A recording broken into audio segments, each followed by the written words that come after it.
नमस्कार, आप जुड़ चुके हैं सनराइज मेल के साथ। मैं आपको बता दूं, मैं इस वक्त मौजूद हूं नरवाल में और जो कहा गया था अस्थायी कर्मचारियों की डेली वेजर जो अस्थायी कर्मचारी है उसकी यहां पर हाजिरी ली जाएगी, यानी कि बायोमेट्रिक जो है वो किया जाएगा।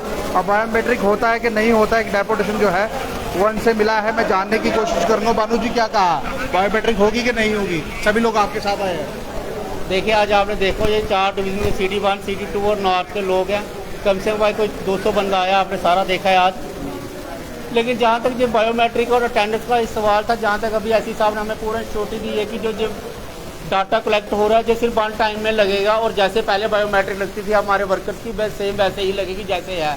हमने क्लियर कर दिया कि जैसे जो एनजीओ के थ्रू आएगा, जब भी आप डाटा लगाएंगे उसके ऊपर आ रहा है जी। अगर एनजीओ के थ्रू हमें गवर्नमेंट जो डिपार्टमेंट अगर भेजना चाहता है जो बिल्कुल हमें मंजूर नहीं है। ऐसे साहब ने हमें पूरा इंश्योर दिया कि कोई एनजीओ के थ्रू हमारे जो 4 डिवीजन कोई एनजीओ के थ्रू जो है म्यूनसिपलिटी में नहीं जा रहे, सिर्फ डाटा कलेक्ट हो रहा है। जो डाटा कलेक्ट हो जाएगा उसके बाद जैसे एक बार 1 टाइम में ही होगा, जैसे जो फेस ऐप लग रही है सिर्फ 1 टाइम में होगा, उसके बाद कोई नहीं होगा। मानो जी एक चीज़ मैं आपसे पूछूंगा, एनजीओ के देखिए आप लोग ऑलरेडी अस्थायी कर्मचारी है, 300 कुछ रुपये आप सैलरी ले रहे हैं, वो दिहाड़ी भत्ता कहा जाता है उसको, दिहाड़ी आपको मिल रही है, आप कोई पक्के मुलाजिम नहीं है। आपको बायोमेट्रिक करने के लिए ये ऑर्डर कहाँ से है और एनजीओ बीच में? क्योंकि मैंने कुछ लोगों की शॉर्ट्स देखे, जैसे वो ऐप डाउनलोड की, नीचे एनजीओ आ रहा है, वो एनजीओ कैसे आ गया बीच में? एनजीओ के जो म्यूनसिपलिटी के अंडर जितना भी है, आपने यही चीज़ उनको पूछा कि जो एनजीओ का आएगा तो एनजीओ का मतलब नॉन ऑर्गेनाइजेशन है। जैसे वहाँ पे हमारे सफाई कर्मचारी भाई काम करते हैं, आपको पता है सारे टेंडर के थ्रू, ठेकेदार के थ्रू काम करते हैं, जितने भी लोग सुबह से काम करते थे। ऐसी से आपने हमें पूरा इंश्योर दिया कि जो डेपुटेशन पे अगर हमारी 4 डिवीज़न गई है, ये डेपुटेशन पे अगर म्यूनसिपल डिवीजन आ जाएगी, ये 4 डिवीज़न जो गई हैं म्यूनसिपलिटी के अंदर, ये डेपुटेशन पे गई हैं। डेपुटेशन के अंदर उन्होंने जो वेजेस का है, जो वेजेस के तहत उनको थोड़ा उधर जो उनके सीईओ साहब है उनको थोड़ी सी दिक्कत आ रही है कि कितने लोग हैं, कितने उधर मिक्सअप हो रहे हैं लोग। क्योंकि आपने देखा होगा जो म्यूनसिपलिटी के लोग अब पीएचई में भी आ रहे हैं, चाहे वो नॉर्थ डिवीजन हो चाहे 100 डिवीजन हो गए, उनकी तरफ वो मिक्सअप हो रहे हैं। इनके लिए इनका एक डाटा जो है पीएचई का वो अलग से एक डाटा क्लियर किया जाएगा, जो डाटा कलेक्ट किया जाएगा उसका अभी तक इंश्योर किया, वो हमें अगले वीक में बिल्कुल पूरी पिक्चर क्लियर हो जाएगी। म्यूनसिपल कमिश्नर साहब यादव साहब से हमारी मीटिंग हो जाएगी, 1-2 दिन के अंदर हम उनसे भी मिलेंगे। मुझे एक चीज़ आपसे और जाननी है, देखिए जैसे आप कह रहे हैं ये मिक्स हो रहा है, ऑलरेडी डिपार्टमेंट के पास आपका डाटा है बायोमेट्रिक, अगर कही जाए आपका पूरा का पूरा डाटा हर महीने सैलरी निकलती है, डिपार्टमेंट के पास पड़ा हुआ है, तो फिर ये कौन सा नया तरीका निकाल रहे हैं डाटा कलेक्ट करने का? ये काले कानून है, लोगों को गुमराह किया जा रहा है, ये एक बेवकूफ़ बनाया जा रहा है। आप देख रहे होंगे कि ये सब 3 साल से जो काले कानून थे, जो डेली वेजर को सिर्फ दबाया गया है, जो उनकी वेलफेयर के लिए सरकार ने कुछ नहीं किया 3 साल से। आपने देखा हुआ चाहे कितने रैलियाँ हुई, कितनी, एक भी उसमें से एक भी अच्छा वेलफेयर के लिए कोई आर्डर निकला गवर्नमेंट की तरफ से।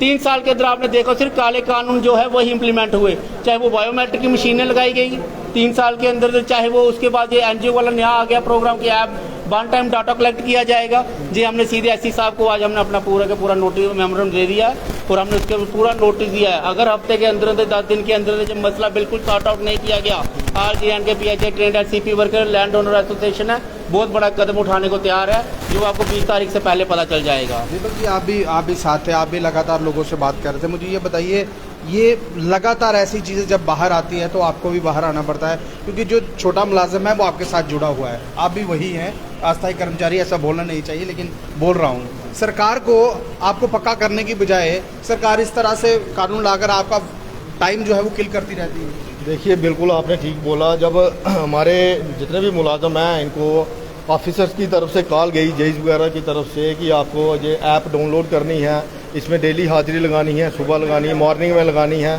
फिर जब आप छुट्टी करते हो उस टाइम आपको लगानी है, 2 बार या 3 बार इसको ऐप को करना है। तो इससे काफ़ी सारी परेशानी ये हो गई हमारे साथियों को। देखो इसमें दिक्कत ये नहीं है कि हमारे लोगों को कोई इसमें परेशानी है हाजिरी लगाने में, काम तो हमारे लोग ही कर रहे हैं, लेकिन कम से कम भी 60% हमारे मुलाजिम ऐसे होंगे जिनके पास स्मार्टफोन नहीं है, और जो 40% जिनके पास फ़ोन है तो कईयों के कैमरे टूटे हुए हैं, कईयों के फ़ोन इतने पुराने हैं वो ये ऐप उठाते नहीं है। ऐसा काम करें ना, जेईई जो है पहले तो मोबाइल लेके दे दे, फिर रिचार्ज करवा कर दे दे, तो बायोमेट्रिक भी कर। बिल्कुल गुलशन जी, यही कुछ मसले थे, इसलिए हमारे लोग इस मसले पे परेशान हो गए थे कि हमारे पास स्मार्टफोन नहीं है, और जिनके पास हैं तो वो टूटे हुए पुराने फ़ोन हैं, नए फ़ोन कहाँ से लेंगे हमारे 9,000 रुपये मुलाजिम वाला। 8300 में अपना घर गुजारा कर पा रहे हैं, अब ऊपर से नया और ये ड्रामा आ गई, तो इसीलिए हमारे साथी इस मसले को लेकर काफ़ी परेशानी बन गई थी।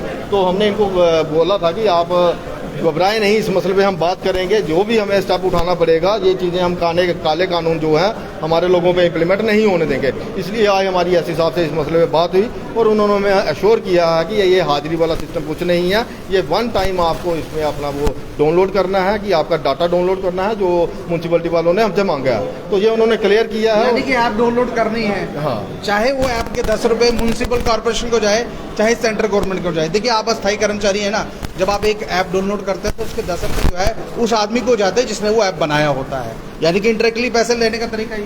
अब इस पे हम क्या बोलेंगे कि ये 10 रुपये सेंटर में जाएंगे या म्यूनसिपलिटी वालों के पास ही जाएंगे, जिनको पता होगा। हमारे लोगों को यही परेशानी थी कि हमारे लोगों के पास फ़ोन नहीं है, यही दिक्कत थी। बाकी ग्राउंड पे हमारे लोग ही पानी चला रहे हैं, इसलिए लोगों को पानी मिल रहा है। आप खुद जानते हैं गुलशन जी, आज हमारा पीएचई महकमे में है जो 90% से ज़्यादा जो काम करने वाले वर्कर हैं, ग्राउंड पे पानी देने वाले, स्कीमें चलाने वाले, वो डेली बेजर लोग ही हैं। तो ये लोग काम कर रहे हैं, इसलिए ये सिस्टम चल रहा है। तो ये बातें हमने एसपी साहब से क्लियर कर दी है कि अगर हमारे साथियों को हरास किया गया, हमारे लोगों को परेशान किया गया इस ऐप के नाम पे कि हमारे लोगों का फ़ोन नहीं है, ये काफ़ी सारी दिक्कतें हैं, तो फिर आने वाले टाइम पे जो परेशानियां होंगी तो उसका सामना करने के लिए आप तैयार रहें। देखिए अस्थायी कर्मचारी एससी से मिले हैं और कहीं ना कहीं अपनी परेशानी बताई है। सबसे बड़ी दिक्कत इनको ये हो रही है इस वक्त, इनके पास अगर कहा जाए, अगर तरक्की की बात की जाए तो तरक्की सरकार की हुई, महंगाई दर महंगाई बढ़ा दी गई, 8300 सैलरी है, फ़ोन लेंगे, रिचार्ज करवाएंगे, बच्चे पालेंगे, क्या करेंगे।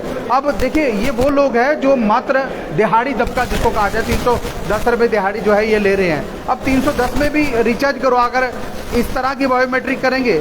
देखिए सबसे बड़ी बात, अगर बायोमेट्रिक की बात की जा रही तो उन लोगों की कीजिए जो 2-2, 3-3 लाख सैलरी ले रहे हैं, वो सुबह भी चेहरा बताते हैं, शाम को भी चेहरा बताते हैं और दिन में एसी में बैठे रहते हैं, उनकी आप बायोमेट्रिक नहीं पूछेंगे। लेकिन जो सड़क पर खड्डा मार रहा है, सड़क पर पानी खोल रहा है, सड़क पर काम कर रहा है, आप उसको बायोमेट्रिक लेंगे, क्योंकि ये है आज के कानून जो जम्मू कश्मीर में लागू हुए पड़े हुए हैं। बहरहाल ये दृश्य अगर आपको अच्छा लग रहे हो, अपनी महत्वपूर्ण राय कमेंट बॉक्स में लिखिए और इस वीडियो को ज़्यादा शेयर कीजिए।